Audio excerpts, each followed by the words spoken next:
Bonjour à tous, dans cette nouvelle vidéo je vous propose le tuto de ce nail art qui vous a beaucoup plu sur Instagram. C'est de l'aquarelle version mat et en 3D que j'ai réalisé avec un petit peu de gel.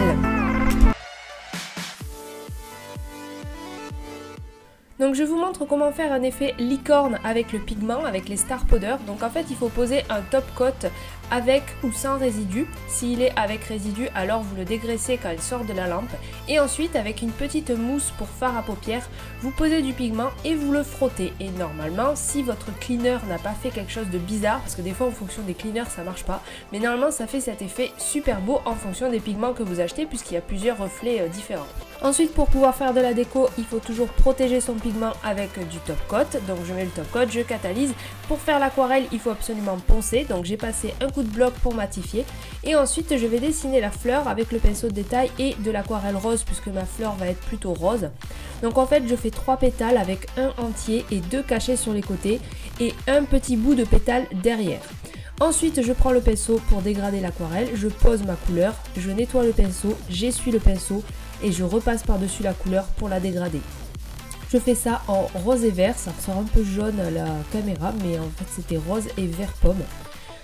Donc je pose mes deux couleurs, ensuite je prends la couleur sépia, c'est pas vraiment du noir, c'est un espèce de noir marron gris, parce que je trouve que noir ça faisait trop tranché, donc je prends l'aquarelle sépia et je refais les contours en traçant comme des petits plis au milieu de mes pétales. J'ajoute la tige et quelques lignes à côté. L'aquarelle, vous pouvez vraiment faire des traits hyper fins très facilement en fait, c'est vraiment plus facile que l'acrylique. Ensuite j'ai rajouté des petits points verts et je fais les contours pour faire les feuilles de la fleur. Ensuite je vais poser quelques sequins de la marque Le Synthé, ils font vraiment des paillettes magnifiques, je vous conseille d'aller voir leur site, elles sont vraiment trop belles. Donc je pose un petit peu de gel, je pose mes deux sequins, je catalyse et ensuite je vais appliquer le top coat mat et c'est ça qui va vraiment tout faire et tout changer. Donc il vous faut absolument un top coat mat vraiment mat.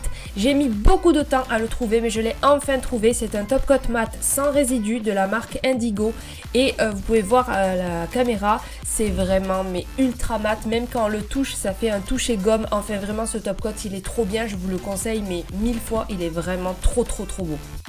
Ensuite, j'ai pris du gel de construction ou un semi-permanent très épais ou un gel de finition très épais, peu importe. Il faut juste quelque chose de transparent, gel ou semi, mais qui dégouline pas partout.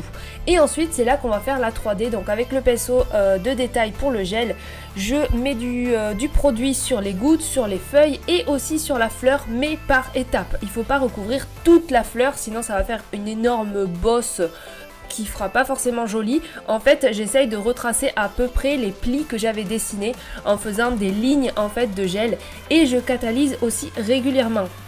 Sinon si vous touchez 2 lignes de gel entre elles, forcément ça va devenir plus qu'un seul boudin. Donc vous catalysez de temps en temps, je vous ai mis la petite lampe dans la vidéo pour vous montrer à peu près. Je rajoute quelques petits points sur les côtés aussi pour faire un petit peu comme de la rosée. Et voilà, ça fait ressortir tout l'effet pigment qu'on avait mis en dessous, pigment dégradé puisqu'il y a l'aquarelle aussi. Donc voilà, j'espère que ça vous a plu, en tout cas c'est vraiment facile à faire, on peut s'amuser à faire plein de dessins. Je vous ai mis quelques idées ici, mais je referai cette technique parce que je l'ai beaucoup aimée. Je vous dis à bientôt!